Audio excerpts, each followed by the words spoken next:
One of the things I've been meaning to share, I was kind of waiting, but supply chain is keeping me under wraps here. But it's time to say goodbye to Vader, at least in this iteration. I'll pull the cover up a little bit so you can see. But you know, this was a Father's Day gift where from family, wife put together some coins and got me this grill. And we've had many years of enjoyment with it, but I have to say goodbye. So this is a Vision grill, Kamado grill. And many of you seen me, if you follow me on Instagram with my videos, where I'm out here pretty much every weekend dealing with it. And I've been pleased with it for the most part, but as it's about almost 10 years old now. Is it that old? And I can tell you that we're actually finally come to the end of the useful life, at least for me. I'm sure some folks are still able to use those, and you know, God bless you. So as you can see here, this is all stainless steel. So not rust proof. Stainless steel is not rust proof. It is rust resistant, has less iron, but it will still rust, as you can see by my countertops, if left and exposed to the air. But they are rust resistant. And so that's pretty cool. But apparently, if I go into this part, yeah, this is not stainless steel. Now, if you look at a lot of the quality, the other competitive Kamados, Kamado Joe, and others, their ash pan is actually stainless steel. So that it is also equally rust resistant. Whereas this is some type of painted metal. And what's happened now is that it is actually frozen or swollen in place. It was frozen. I did get it to where it was loose. But now, as you can see, it actually is, it's stuck. And so this is as far out as I can get it. I have been able to pry it out, but what that did is it actually caused a little damage on both sides here from me trying to pry it out. And you say, well, what's the big deal? Well, the big deal is not only is this the catch tray, but it also is the main airflow mechanism. So if you don't have that clean, you will never be able to get your Kamado up to temperature, because it draws air in from the bottom and then it pulls it out through the top. It's a convection oven, if you will. So as you bring air in from the bottom, it comes over the coals. The coals then absorb that oxygen from the air, and that's how they burn. The ash from those, as they use up their, spin up all their fuel, it falls down into the ashtray, and then you clean it out, making sure, and that's part of the process. Well, part of your cook process is making sure that this ashtray is clean, so that you don't have that impacted airflow. And then again, regulating and controlling airflow is just with your knobs, and all of them have some type of vent knob that you deal with. In this case, since it's not stainless steel, it is a painted iron-based ferrite type of steel. It is rusted in place, so I can't get it out, and I would struggle to even get that back in. And I'm starting to again form cracks around that area because of that. And so that's a wrap.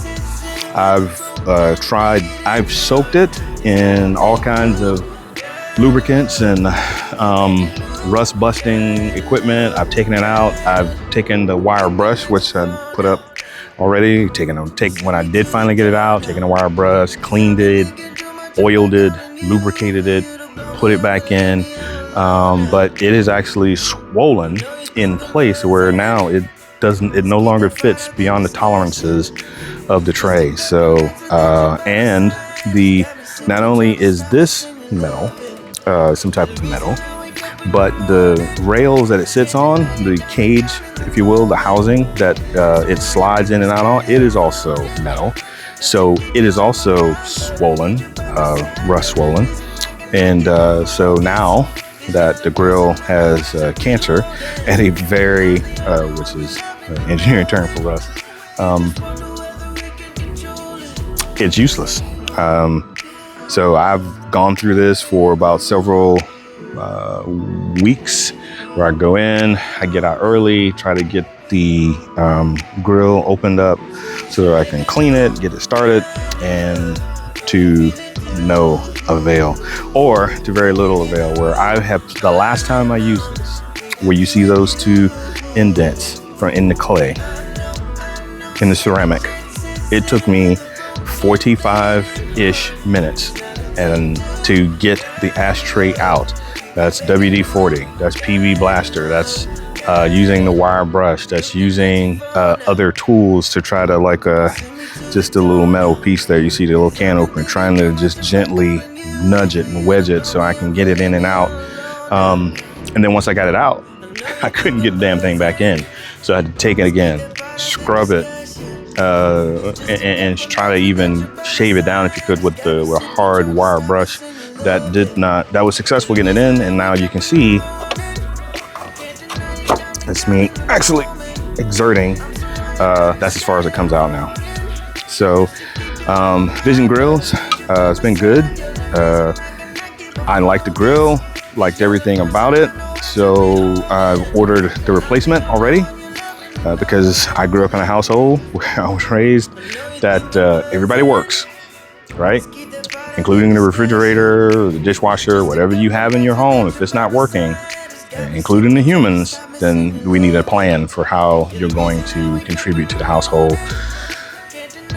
Vader's no longer doing that, so it is with a very heavy heart, because I learned a lot about grilling through this grill. I've always had grills, I've always grilled. It's kind of a southern thing, but this one in particular really meant a lot to me, and I've actually evangelized to my friends to get Kamados, and many of them have. They got other competitors, so they probably won't have that same problem, which I'm happy that they actually were able to do that, but now I'm having to move on. So if you stay tuned, so I'll cover this up, you'll see what the replacement is. It's on order, so I expect it to be here. This is almost the end of May, so this is like the 18th of May 2024. So I'm anticipating sometime around June that I should have the replacement. I wish it was sooner, because I don't like going that long without lighting up some coals and grilling some meat, but and vegetables. But yeah, that's kind of where I'm at right now, as I'm stuck. So I still got to test Luke, because I think I made a video about this, but we had an anomalous wind event, a tornado warning type of situation, where I lost a lot of my cover here, where this heavy ass 100+ pound grill, Kamado, was blown completely off of this table onto the ground. Fire bowl, everything was everywhere. It basically was disassembled. I was able to put it back together, and I don't see any visible cracks. So I won't really know until I get a good cook on it. I haven't had a chance to do that yet. But I evangelize to everybody also that if you do have one, to get a smaller one, because sometimes it takes a lot of charcoal to light that baby up, and it stays hot forever, which is beautiful about a Kamado, where I will come in the next day and it's still registering in the 150 degree range, because it still has some charcoal, unspent charcoal, that is still haven't given up the ghost yet. So hot dogs, burgers, vegetables, this is where most of that lives. I can smoke bigger meats on it, but it doesn't have the room, because it's only a 9.5, 10-inch grid on it, so can't put too much on here at a time. I even have seared steak, because I put a cast iron skillet on there, get it up to temperature, and I can sear hamburgers and such. And what's great about that is, again, you still get the smokiness.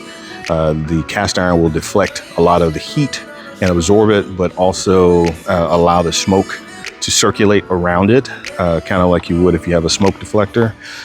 But that's awesome. So still got him. I may be able to get some stuff done. And the wind event also knocked over Kylo, my pizza oven. So you can see here that a little shakiness going on, and the little play going on in the chimney here. But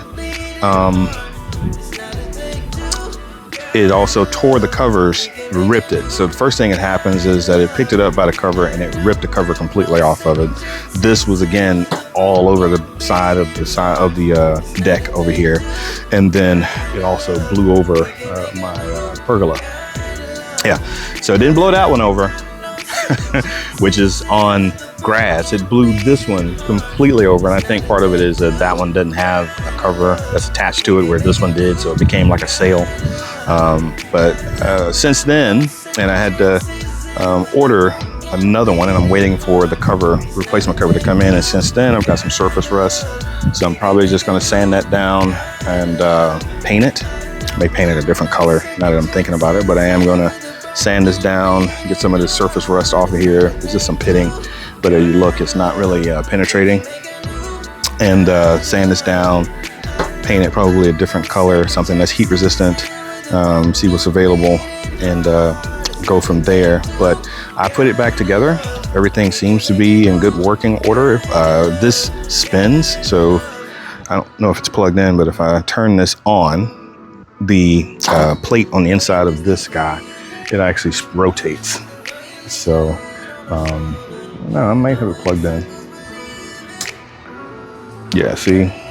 So with the fire being in the back there, it makes sure that you get a nice even cook all the way across on your pizza, as opposed to you having to take it out and turn it to get that even cook. So that's what I love about this. And it's made by Mamio is what I'm gonna call it. But yeah, you can see I got a net here. I didn't even notice from when it fell over. So if I have to replace this guy, I will, but I need to do what I call an occupational test on both of these and make sure that they can do what they were made to do. And if not, same thing as Vader, is that they'll be going on the curb and some lucky knucklehead will probably try to get it to work and find out that it's not worth that effort. So I'm going to replace it if I need to. I don't think I'm there yet. The dents and stuff just adds a little character. The door kind of dented too, so I had to get the ball peen and kind of pound it as flat as I could get it so that it makes a good seal when the door is closed. So I think I achieved that.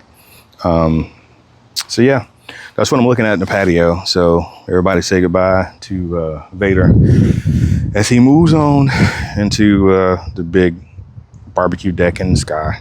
And we'll have a replacement soon. Please stay tuned and you'll see what I replace it with later.